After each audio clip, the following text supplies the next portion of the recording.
Sir बहुत डर लग रहा है, बहुत पैनिक कर रहा हूं,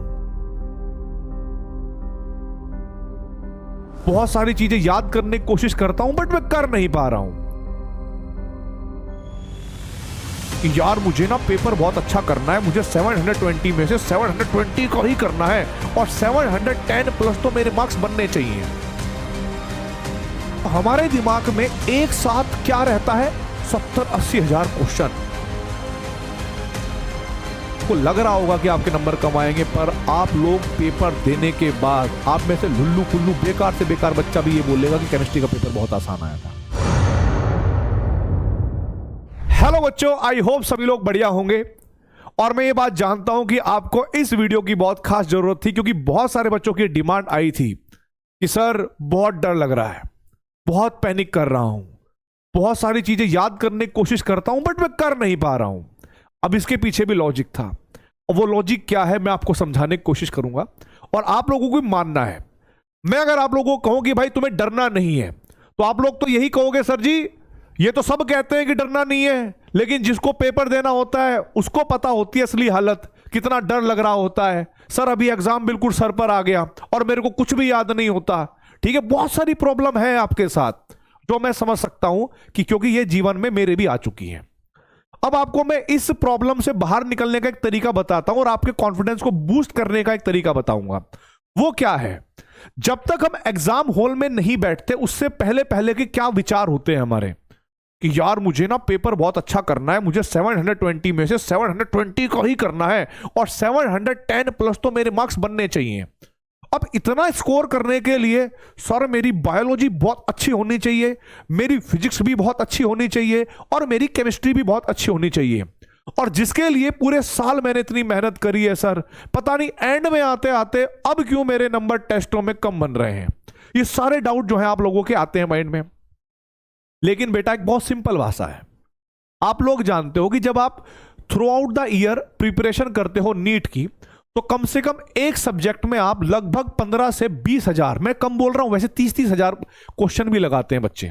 ठीक है, लेकिन मैं मान लेता हूं कि आपने एक सब्जेक्ट में ऑलमोस्ट 20 हजार क्वेश्चन लगाए, चाहे वो केमिस्ट्री था, सारे लेक्चर मिलाकर, सारे चैप्टर मिलाकर, सारी डीपीपी मिलाकर, सारे मॉड्यूल मिलाकर, जो भी आप कर सकते हो, आपने 20 हजार क्वेश्चन लगाए केमिस्ट्री में और 20 हजार क्वेश्चन आपने लगाए, मान लेते हैं आपने फिजिक्स में लगाए, और बायोलॉजी में आप लोगों ने लगाए हैं कम से कम 30 से 40 हजार क्वेश्चन। तो हमारे दिमाग में एक साथ क्या रहता है, 70-80 हजार क्वेश्चन, 70-80 हजार टॉपिक इस टाइप से रहते हैं। यार अगर वो मेरे को याद नहीं आ रहा उस क्वेश्चन में क्या करना था, ओ यार मेरे को वो भी याद नहीं आ रहा वो क्या करना था। तो ये बहुत सारी चीजें जो होती है ये हमें कंफ्यूज करती है और हमें ऐसा लगना ही लगता है, अंदर से फील होने लगता है कि शायद मैं सब कुछ भूल रहा हूं। पर आप समझिए, आपका दिमाग ऐसे फैला हुआ है, चारों तरफ फैला हुआ है, क्वेश्चनों में फैला हुआ है, थ्योरी में फैला हुआ है, डेरिवेशन में फैला हुआ है, इस तरीके से न्यूमेरिकल में फैला हुआ है, बहुत फैला हुआ है।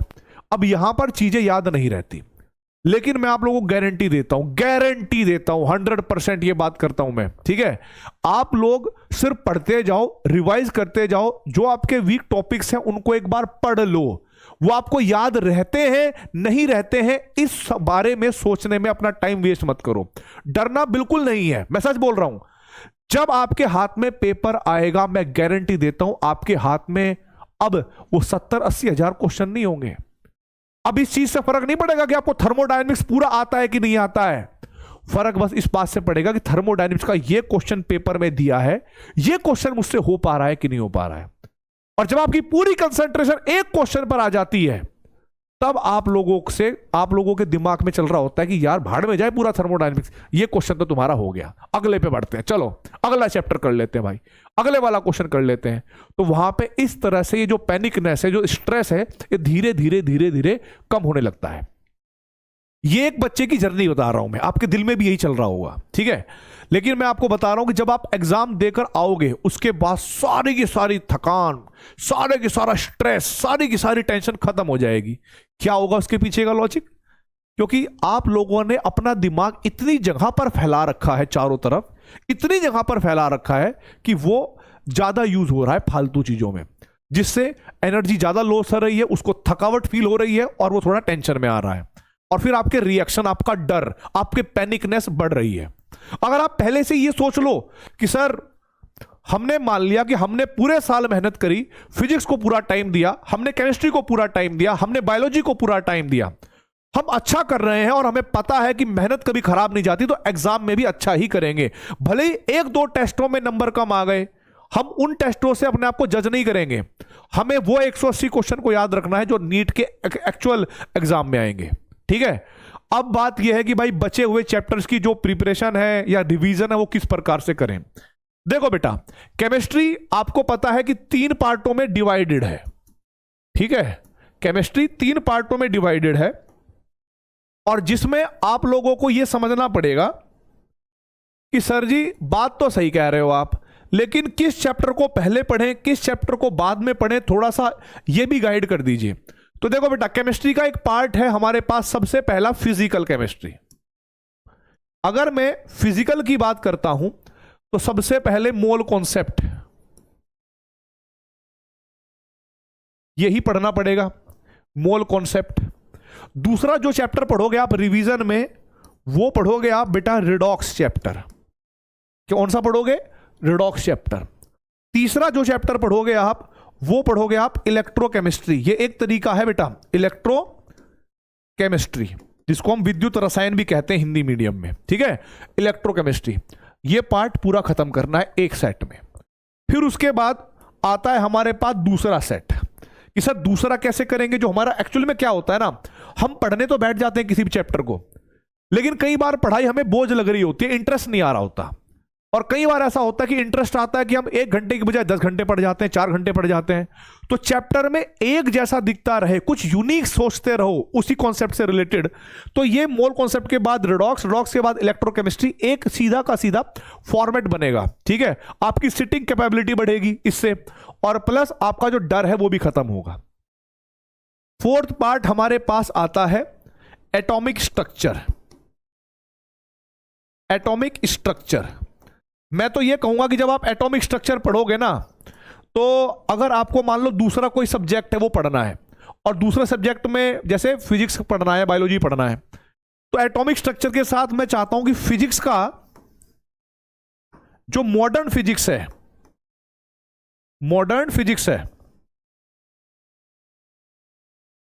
वो भी आप लोग इनको दोनों चैप्टर को साथ साथ पढ़ लो।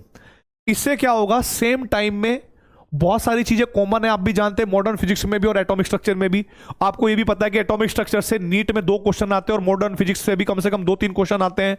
तो अपने आप में कम से कम 16 से 20 नंबर का ये मटेरियल है जो एग्जाम में आता है। तो भाई इनको आप साथ पढ़ेंगे। उसके बाद हमारे पास 5वां पॉइंट आएगा भाई, क्या, गैसेस स्टेट कट चुका है। गैस स्टेट कट चुका है, अगर आपका मन करे तो आप गैस के नियम पढ़ सकते हो, गैस के लॉ पढ़ सकते हो, जैसे बॉयल्स लॉ, चार्ल्स लॉ, क्योंकि उनका यूज थर्मोडायनेमिक्स में होगा बेटा। तो आप लोग पढ़ोगे यहां पर थर्मोडायनेमिक्स। फिर उसके बाद 6 नंबर पर आप पढ़ोगे बेटा इक्विलिब्रियम। अब इक्विलिब्रियम में दोनों आ गए, आयनिक भी और केमिकल भी, आयनिक भी और केमिकल भी। और भाई 7th नंबर पे आप लोगों को पढ़ना है एक चैप्टर जिसको कहते हैं हम लोग केमिकल काइनेटिक्स। केमिकल काइनेटिक्स इस तरीके से आपको पढ़ना है। अब बहुत सारे बच्चों ने जब ये पूरा का पूरा फॉर्मेट यूज कर लिया, इवन वो बाद में सरफेस का कुछ पार्ट है इस बार फिजिकल में, आप लोगों को पता होगा, तो सरफेस केमिस्ट्री भी इसके बाद आप पढ़ोगे। ठीक है, ये पार्ट में आपकी 12th क्लास और 11th क्लास के सारे चैप्टर इंक्लूड हो गए, छोड़ के एक। जब हम पूरा फिजिकल पढ़ लेंगे तो हम लोगों को याद आएगी कि जो हमने पुराना पढ़ा हुआ है क्या वो अभी भी हमें याद है। तो लास्ट में हम एक बार फिर से सॉल्यूशन चैप्टर उठाएंगे। अब क्योंकि सॉल्यूशन चैप्टर में कंसंट्रेशन टर्म्स आएंगे, तो कहीं ना कहीं याद दिलाएगा आप लोगों को मोल कॉन्सेप्ट का। तो इससे क्या होगा कि एंड और स्टार्टिंग आपस में जुड़े रहेंगे, और आप लोगों के जो टॉपिक है आपको लग रहा है कि हाँ एक साथ सब कुछ हमें समझ में आ रहा है। तो ये फॉर्मेट था फिजिकल केमिस्ट्री का। अब देखो आगे कि सर जी इनऑर्गेनिक और ऑर्गेनिक के बारे में थोड़ा ज्ञान दे दीजिए, मजा सा आ जाएगा अगर आपने बता दिया तो। देखो बेटा, एक हमारे पास होता है, अरे यार देखो भाई, एक हमारे पास क्या होगा बेटा, इनऑर्गेनिक, और एक होगा हमारे पास ऑर्गेनिक। इन दोनों, इनको मैं एक साथ बताऊंगा बेटा कैसे कैसे करना है इनका फॉर्मेट। इनऑर्गेनिक और ऑर्गेनिक में सबसे पहले इंटरेस्ट बहुत जरूरी है, इंटरेस्ट आए, ठीक है। और अगर आप चाहो एटॉमिक स्ट्रक्चर को जैसे फिजिकल या मॉडर्न फिजिक्स से आप ऐड कर दोगे, तो यहां पर सबसे पहला टॉपिक हमें पढ़ना चाहिए पीरियोडिक टेबल। पीरियोडिक टेबल हमें पढ़ना चाहिए। दूसरे नंबर पर हमें पढ़ना चाहिए केमिकल बॉन्डिंग। केमिकल बॉन्डिंग से हर साल 2 से 3 क्वेश्चन आते हैं और कभी कभी 4-4 क्वेश्चन भी आते हैं। तीसरे नंबर पर हमें पढ़ना है कोऑर्डिनेशन कंपाउंड। कोऑर्डिनेशन कंपाउंड, अब मैं आपको बता रहा हूं कोऑर्डिनेशन कंपाउंड से 2 क्वेश्चन आते हैं नीट के अंदर। और ये सारे टॉपिक जो इनऑर्गेनिक के हैं वो समझने वाले हैं, रटने वाले नहीं है। क्योंकि अगर हम पहले से ही रटना चालू कर देंगे तो पेपर आते आते हो सकता है कि हम भूल जाएं। तो हम लोगों को पहले पीरियोडिक टेबल समझने वाला टॉपिक है, केमिकल बॉन्डिंग समझने वाला टॉपिक है, कोऑर्डिनेशन कंपाउंड समझने वाला टॉपिक है। और जिनके ये दोनों चैप्टर अच्छे हो गए, मान लो केमिकल बॉन्डिंग और पीरियोडिक टेबल, उसको ऑर्गेनिक केमिस्ट्री में दिक्कत नहीं आएगी। 4th पार्ट आप क्या पढ़ोगे बेटा, general organic chemistry. 5th part isomerism, और फिर आपके पास 6th पार्ट जो भी होगा वो एक साथ चलेगा, ठीक है। Hydrocarbon and so on, carboxylic acid तक, कार्बोक्सिलिक एसिड तक आप एक साथ पढ़ोगे। पहले हाइड्रोकार्बन पूरा कंप्लीट करो, फिर उसके बाद alkyl halide aryl halide complete करो, फिर उसके बाद आपने एल्कोहल फिनोल ईथर वाला पार्ट कवर करना है, फिर आपको एल्डिहाइड कीटोन वाला पार्ट कवर करना है, फिर कार्बोक्सिलिक एसिड तक कवर करना है। ये होता जाएगा। 7th पॉइंट आपका आएगा बेटा बायोमोलिक्यूल्स। क्या आएगा, बायोमोलिक्यूल्स। हो गया जी बायोमोलिक्यूल्स, क्योंकि थोड़ा बहुत याद करने का हो सकता है लेकिन फिर भी समझने का है। एल्डिहाइड और ये जो प्रोटीन्स होते हैं और कार्बोहाइड्रेट होते हैं इनमें समझने का है। लेकिन बायोमोलिक्यूल्स में से एक चीज याद करने की होती है, वो होती है किस विटामिन की कमी से कौन सी बीमारी होती है। अब भाई ये तो याद ही करना पड़ेगा हमें। तो यहां से अब जो है समझने वाले चैप्टर खत्म हो गए, धीरे धीरे याद करने वाले चैप्टर आ गए। और याद अगर हम पहले से करके बैठेंगे तो हो सकता है कि चैप्टर के पेपर के पास आने पर हम भूल जाएं। लेकिन अब एंड में हम बात करेंगे उन चैप्टर्स की जिनको याद करना, जिनको रटना जरूरी है। तो यहां से 8वें नंबर पर हमारे पास पी ब्लॉक जो भी है सिलेबस में इस बार, और बेटा डी ब्लॉक, ये दोनों चैप्टर को हम पढ़ेंगे अच्छे से, ठीक है। पी ब्लॉक और डी ब्लॉक को हम अच्छे से पढ़ेंगे। तो इस तरीके से आपको इनऑर्गेनिक और ऑर्गेनिक का फॉर्मेट यूज करना है। और प्लीज स्ट्रेस ना लीजिए, मैं गारंटी दे रहा हूं इस बात की कि आपको लग रहा होगा कि आपके नंबर कम आएंगे, पर आप लोग पेपर देने के बाद आप में से लुल्लू पुल्लू बेकार से बेकार बच्चा भी ये बोलेगा कि केमिस्ट्री का पेपर बहुत आसान आया था। क्योंकि हम लोग आपको देखते हैं, पूरे साल आपको देखते हैं, पूरी क्लास में हम आपको फोकस कर रहे होते हैं। हमें आपका एक एक चीज पता होता है कि अब तुम ये करने वाले हो, तुम ये सोचोगे, तुम यहां डरोगे, यहां पैनिक करोगे। इस सारी चीजों को ही समझा के बता रहा हूं। मुझे बस तुमसे ये सुनना है कि सर हमारा पेपर बहुत बेहतरीन हुआ और आपने जो बताया था सब कुछ क्लियर हुआ। मैं ये नहीं सुनना चाहता कि सर आपने जो बताया था मैंने ध्यान तो दिया पर सर मुझसे ना सिली मिस्टेक हो गई, मैं डर गया, जो भी है। Please be positive. All the very best. जय हिंद, जय भारत, वंदे मातरम।